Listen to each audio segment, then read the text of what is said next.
Assalamualaikum warahmatullahi wabarakatuh. My name is Hazirah Binti Abdul Nishat with Matric number of A24 SC0247 from Section 1 for SSCP 2333 Computer Programming.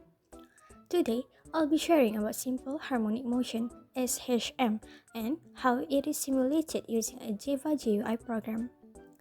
In this program, I will input the values for a certain parameter, select the simple harmonic motion type either spring mass system or simple pendulum, compute angular frequency and period, and visualize the motion using a displacement time graph.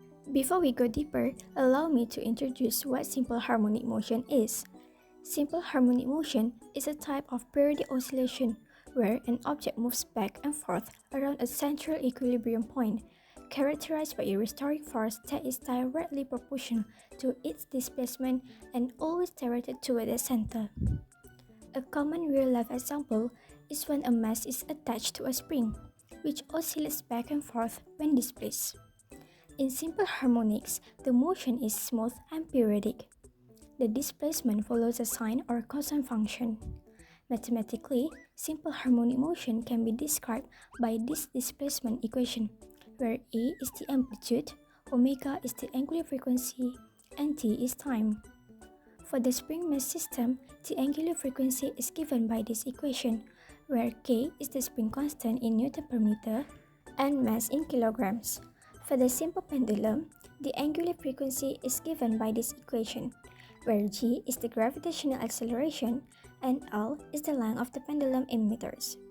Once the angular frequency is calculated, the period of oscillation will be calculated using this equation. As we can see here, this is the design of my GUI, where this is the text field for mass, this is text field for spring constant or pendulum length, this is text field for amplitude, and this is a combo box to select the system between spring mass system or simple pendulum. This is the text area where outputs will be displayed, and this is a panel for graph plotting.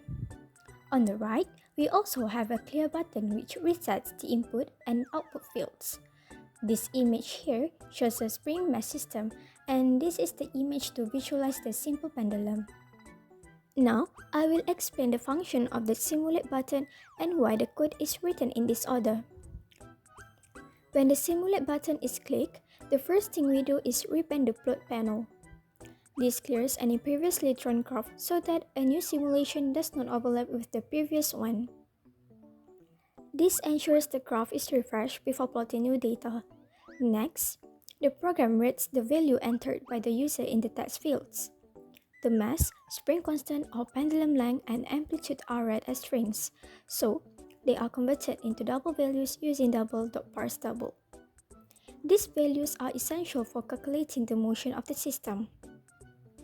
The selected option from the combo box is retrieved to determine which physical system is being simulated. This allows the program to apply the correct physics equation depending on whether the system is a spring mass system or a simple pendulum. Here, a conditional statement is used to apply the appropriate angular frequency formula.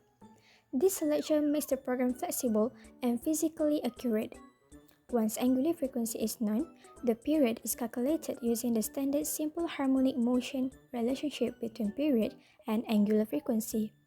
This tells us how long one complete oscillation takes. The output text area is cleared first, then updated with the input parameters so the user can verify their values. This improves clarity and avoids confusion from previous output. Depending on the system type, the program labels the parameters correctly. This ensures the physical meaning of the parameter is clearly communicated to the user. The calculated angular frequency and period are formatted to 2 decimal places and displayed. This improves readability and ensures professional numerical presentation. The plotting area is initialized with time on the x-axis from 0 to 10 seconds, and displacement on the y-axis from negative amplitude to positive amplitude. This ensures the graph scale matches the physical motion. The pen size is increased to make the plotted curve clearer. Finally, a loop is used to calculate displacement at small time intervals. The displacement function applies the simple harmonic motion equation, producing a smooth sinusoidal curve. Each calculated point is plotted, resulting in a continuous displacement versus time graph.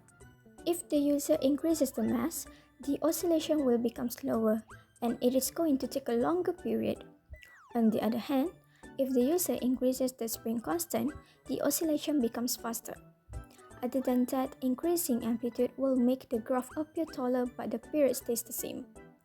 In conclusion, this Java GUI application successfully integrates physics theory with programming by allowing users to simulate simple harmonic motion, compute key quantities, and visualize the results graphically.